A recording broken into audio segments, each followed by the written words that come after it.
ಇನ್ನು ಎಲ್ಲೆಲ್ಲಿ ನೀರಿನ ಬವಣೆ ನೀವು ಒಂದು ಹೇಳ್ತಾ ಇದ್ದೀವಿ ನಾವು ಮುಖ್ಯಮಂತ್ರಿಯವರ ಗೃಹ ಕಚೇರಿಗೇ ಯಾವ ರೀತಿ BWSSBನವರು ಟ್ಯಾಂಕರ್ ಮುಖಾಂತರ ನೀರು ಹೊಡಿತಾ ಇದ್ರು ಅಂತ ಇನ್ನು ಎಷ್ಟರ ಮಟ್ಟಿಗೆ ಹಿಂಗೆ ದರ ಫಿಕ್ಸ್ ಮಾಡಿದ್ದಾರೆ ಅದನ್ನು ಕೂಡ ನಾವು ತೋರಿಸಿದ್ವಿ. ಇನ್ನು ಬೇರೆ ಬೇರೆ ಭಾಗಗಳ ಸ್ಥಿತಿಗತಿಗಳೇನು, ಚಾಮರಾಜನಗರದಲ್ಲಿ ಸ್ಥಿತಿಗತಿಗಳು ಯಾವ ರೀತಿ ಇದೆ ಅದರ ವಿವರಗಳನ್ನು TV9 ಪ್ರಸಾರ ಮಾಡಿತ್ತು. ಪಾಲಾರ್ ಗ್ರಾಮಸ್ಥರಿಗೆ ಅಂತೂ ಇಂತೂ ನೀರು ಸಿಕ್ಕಿದೆ. TV9 ವರದಿಯ ಬೆನ್ನಲ್ಲೇ ಜನರಿಗೆ ಕುಡಿಯುವ ನೀರು ಪೂರೈಕೆ ಆಗಿದೆ. ಸಮಾಧಾನಕರ ಸಂಗತಿ. ಬೋರ್ವೆಲ್ಲನ್ನು ಸರಿಪಡಿಸಿ ಜಿಲ್ಲಾಡಳಿತ ನೀರು ಒದಗಿಸಿದೆ. ಬೋರ್ವೆಲ್ಗಳಿಗೆ ಜ್ಞಾಪಕ ಆಗದೆ ಇಂಥ ಸಂದರ್ಭದಲ್ಲಿ. ಕಳೆದ ಭಾನುವಾರ ನೀರಿನ ಸಮಸ್ಯೆ ಬಗ್ಗೆ TV9 ವಿಸ್ತೃತವಾದಂಥ ಒಂದು ವರದಿಯನ್ನು ತೋರಿಸಿತ್ತು.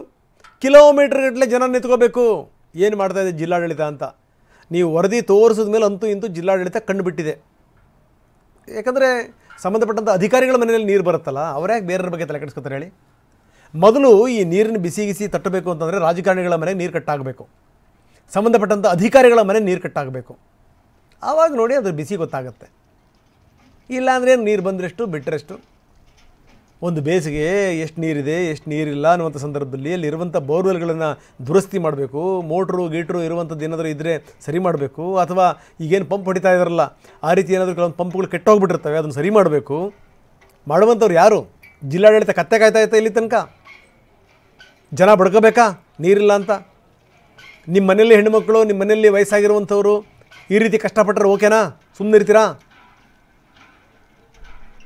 ಈಗ ಬೋರ್ವೆಲ್ಲನ್ನು ಸರಿಪಡಿಸಿ ಪಾಲಾರ್ ಗ್ರಾಮಕ್ಕೆ ನೀರನ್ನು ಒದಗಿಸಲಾಗಿದೆ. ನಾವು ಹೇಳ್ತಾ ಇದ್ದೀವಿ ಈ ಮುಖಾಂತರ TV9 ಇದನ್ನು ಇಲ್ಲಿಗೆ ಬಿಡಲ್ಲ. ಬೇರೆ ಬೇರೆ ಭಾಗಗಳಲ್ಲಿ ಎಲ್ಲೆಲ್ಲಿ ನೀರಿಲ್ಲ ದಯವಿಟ್ಟು ನಮ್ಮ ಗಮನಕ್ಕೆ ತೊಗೊಂಬನ್ನಿ. ಇದಕ್ಕೆ ಸಂಬಂಧಪಟ್ಟಂಗೆ ನಾವು ವರದಿ ಪ್ರಸಾರ ಮಾಡ್ತೀವಿ. ನಿಮಗೆ ನೀರು ಸಿಗಬೇಕು, ನೀರು ಕೊಡುವಂಥದ್ದು ವ್ಯವಸ್ಥೆಯ ಜವಾಬ್ದಾರಿ. ಎಲ್ಲಿಂದ ಕೊಡ್ತಾರೆ ಪ್ರಶ್ನೆ ಅಲ್ಲ, ಕೊಡಲಿ. ಎಲ್ಲ ಭಾಗ್ಯಗಳನ್ನು ಕೊಟ್ಟಿರುವಂಥವ್ರಿಗೆ ಜಲಭಾಗ್ಯ ಕೊಡಲಿಲ್ಲ ಅಂತಂದ್ರೆ ಹೆಂಗೆ?